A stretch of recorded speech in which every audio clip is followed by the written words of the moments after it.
State of Tech, the European edition. I'm Samantha Lawrence. And I'm Bob Russell. Today, the global chip market is set to explode past $1.3 trillion thanks to AI and something called memflation. Then, Applied Materials pushes chip making to the atomic level for next-gen AI processors.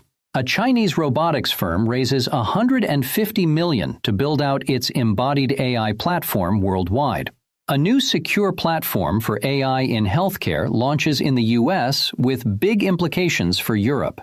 U.S. agencies sound the alarm on Iranian cyber attacks hitting critical infrastructure. And finally, the .eu domain turns 20 and hits a pretty impressive milestone.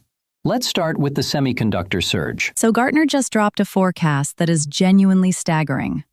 Global semiconductor revenue is projected to hit $1.3 trillion in 2026. That's a 64% jump from last year. And the main driver? You guessed it, artificial intelligence. And it's not just the chips themselves. Gartner coined this term, memflation, which is basically memory price inflation on steroids. We're talking DRAM prices up 125%, NAND flash up 234%.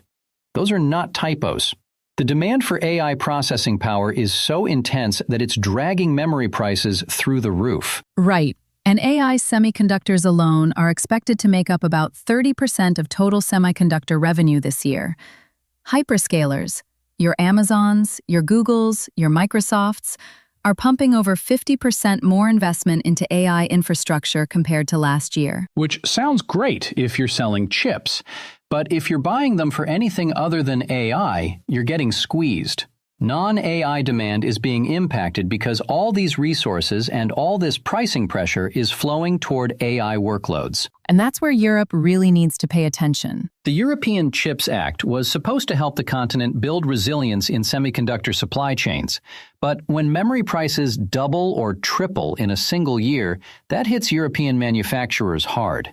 Car makers, industrial automation, IoT companies, they all depend on these components. And they're now competing with hyperscalers who have essentially bottomless budgets. On the flip side, there's an opportunity here. European chip designers, companies like ASML, which supplies the lithography machines, or NXP and Infineon in chip design, they're positioned to benefit from this massive wave of spending. The question is whether Europe can capture enough of this growth or whether it mostly flows to Asia and the US. And the infrastructure build-out across European data centers is only accelerating.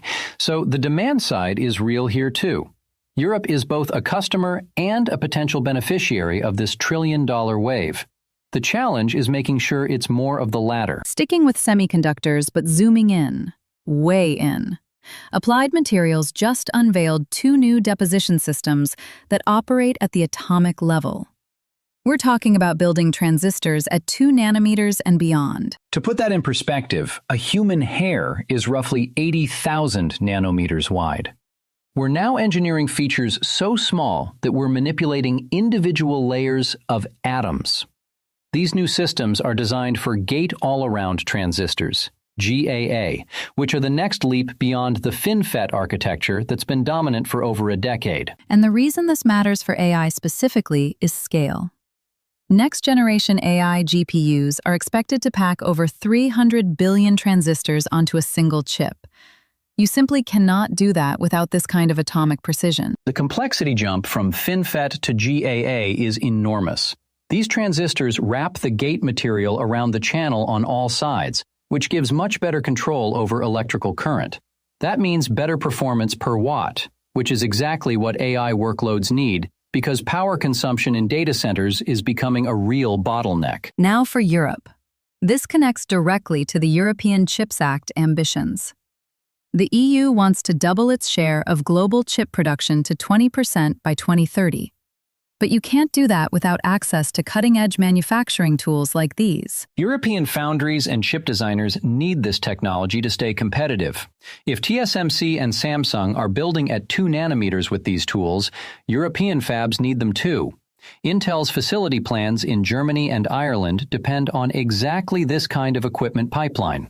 So Applied Materials' announcement isn't just a Silicon Valley story. It's a building block for Europe's semiconductor sovereignty. And the performance per watt angle matters hugely for Europe's sustainability goals. More efficient chips mean less energy consumed per AI computation. That's a win for data center operators trying to meet European energy regulations. Quick interruption. If you listen to The State of Tech regularly, hit that like button and subscribe. That way you'll never miss an episode. Okay, moving on. D-Robotics has closed a $150 million Series B2 round, bringing its total Series B funding to $270 million. The company builds what's called embodied AI. That's the marriage of artificial intelligence with physical robots that interact with the real world. And they're growing fast. Shipments were up 180% year-on-year in 2025. Their customer base doubled, and they now support over 100,000 developers across more than 20 countries. That's not a niche startup anymore. The key partnership here is with Horizon Robotics. Together, they're building a tightly integrated hardware-software stack. Think of it as an operating system for physical AI. The platform connects cloud computing with edge devices, so robots can process information both locally and in real time while tapping into heavier cloud resources when needed. Europe is explicitly part of their expansion plan. And honestly, the European robotics sector should take notice. We have strong robotics companies in Germany, in Scandinavia, in the Netherlands. But the embodied AI layer that connects intelligence to physical movement, that's where the race is heating up. There's a collaboration opportunity, but also a competitive threat. If D-Robotics captures the developer ecosystem in Europe, that gives a Chinese company significant influence over the robotics software stack. European companies might find themselves building on top of someone else's platform rather than their own. It's a familiar tension. Open ecosystem benefits versus strategic dependency.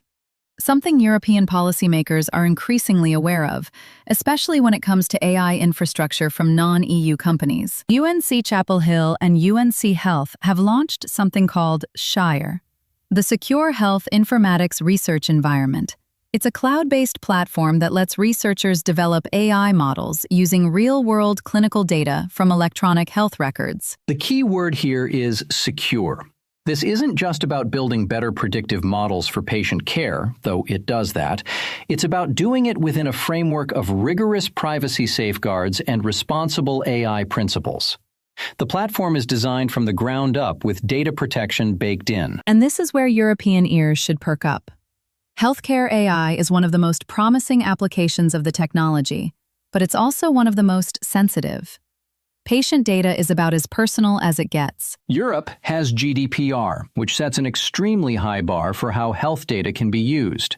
The EU AI Act also classifies medical AI as high risk, meaning it faces the strictest regulatory requirements. So any platform that demonstrates you can build powerful healthcare AI while respecting privacy, that's directly relevant to what European hospitals and research institutions are trying to do. The Shire model could serve as a template. European institutions have been somewhat cautious about deploying AI in clinical settings, partly because of regulatory uncertainty. A proven framework that balances innovation with privacy could accelerate adoption. And the use cases are compelling. Earlier identification of at-risk patients, better treatment targeting, more personalized care. These are outcomes every European health system wants. The challenge has always been getting there responsibly. This platform is one attempt to show how. CISA, the FBI, and the NSA have issued a joint advisory warning about Iranian-affiliated cyber actors targeting programmable logic controllers, PLCs, in critical U.S. infrastructure. We're talking water treatment, energy grids, government services. These aren't just probing attacks. They're manipulating SCADA systems, the supervisory control systems that manage industrial operations. They're altering project files and data, causing real operational disruptions and financial losses. The attack vector is internet-connected operational technology. And here's the uncomfortable truth. A lot of this equipment was never designed to be connected to the internet. It was bolted on later, often without adequate security.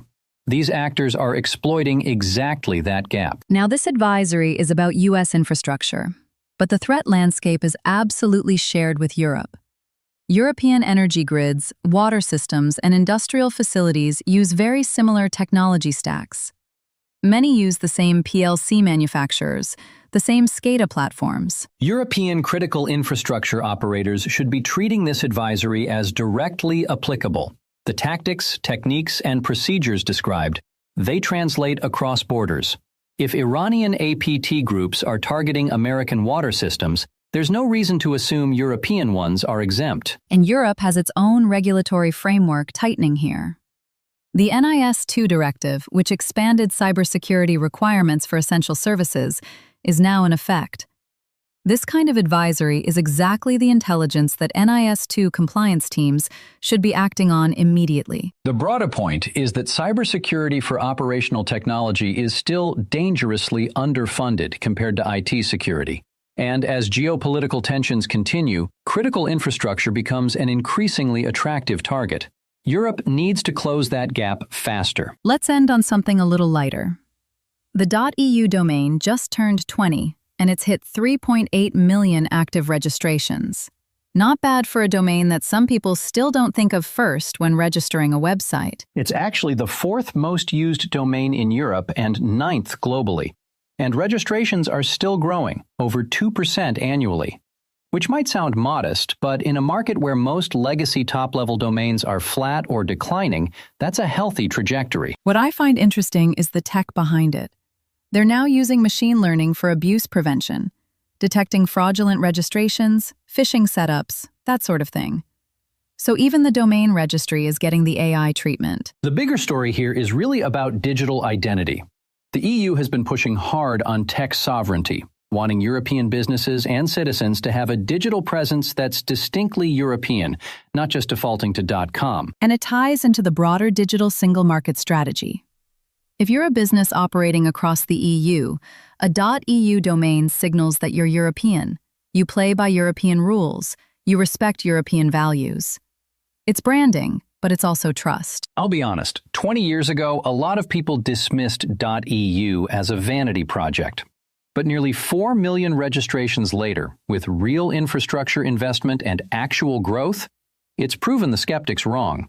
Not revolutionary, but quietly effective. A very European success story, in other words. Understated, but solid. If that's not a perfect description of European tech, I don't know what is. So today we covered the semiconductor market heading for $1.3 trillion on the back of AI and memflation. Applied Materials going atomic for next-gen chip manufacturing. D-Robotics raising big money for embodied AI in Europe and beyond. A responsible AI platform for healthcare. Iranian cyber threats to critical infrastructure, and the .eu domain turning 20. Want to know more or react? Visit stateoftech.eu or email us at info@doorzetters.net. State of Tech, the tech world in 15 minutes.